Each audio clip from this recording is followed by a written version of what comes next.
जन्मशताब्दी निमित्त बाळासाहेबांचा 80% समाजकारण 20% राजकारण जे त्यांचा मूलमंत्र होता, त्या माध्यमातून या ठिकाणी आरोग्याचे उपक्रम असतील, शैक्षणिक उपक्रम असतील, त्याचबरोबर जे जे आपल्याला वर्षभर जे उपक्रम राबवायचे ते जन्मशताब्दी वर्षानिमित्त लोकाभिमुख कल्याणकारी योजना त्या राबवल्या जातील।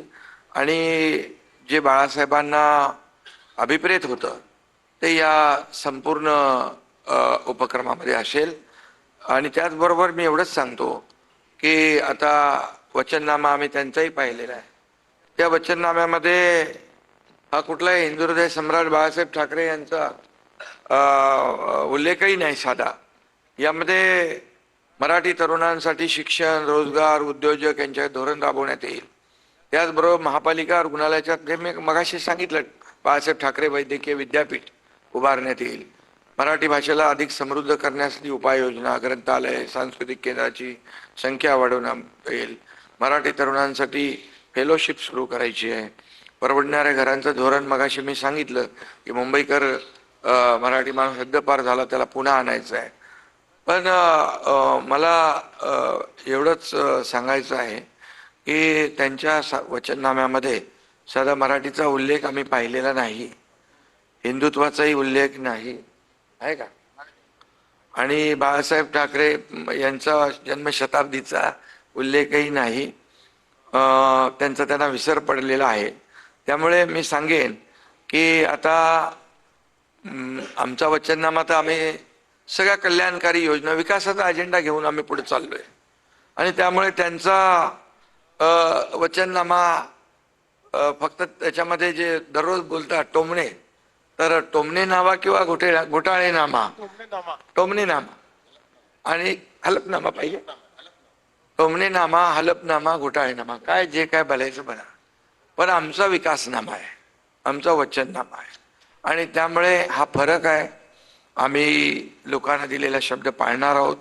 मराठीच्या बाबतीमध्ये ते नेहमी सांगतात, परंतु ते मराठीच्या बाबतीमध्ये एकही काम त्यांनी सांगावं, आम्ही 10 कामं सांगतो। त्यांचे पुतना मावशीचं प्रेम आहे आणि म्हणून फक्त निवडणुकीमध्ये ते उतू येतं।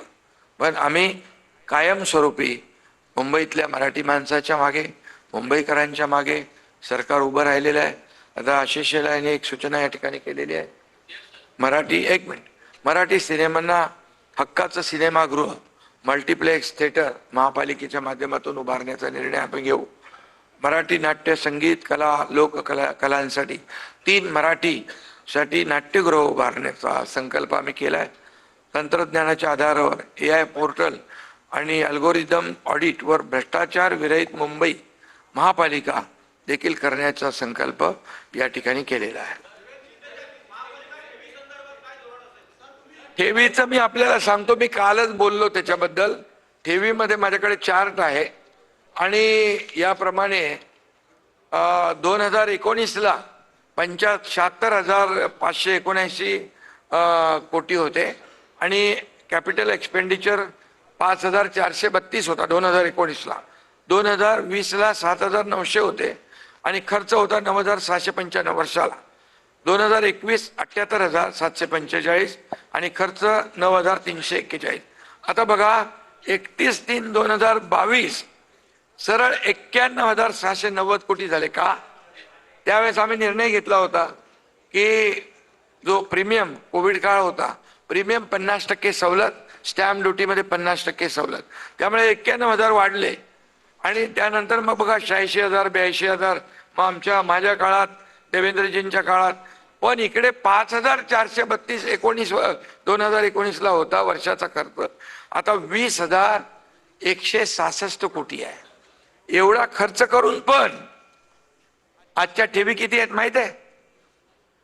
20,166 कोटी 5,432च्या ऐवजी वर्षाला खर्च करून 80,415 कोटी रुपयांच्या ठेवी आहे। म्हणजे चोराच्या उलट्या बोंबा आहेत ना, खोटं बोला पण रेटून बोला। अरे पैसे ठेवी, तुम्ही म्हणालात नाही ठेवी काय चाटायचे असतात का, परंतु एवढा पैसे लोकांसाठी खर्च करायचा असतात, पण एवढा खर्च करून 80,000 कोटी आहे। त्यामुळे मग अगोदरचे पैसे कुठे जात होते त्याचा देखील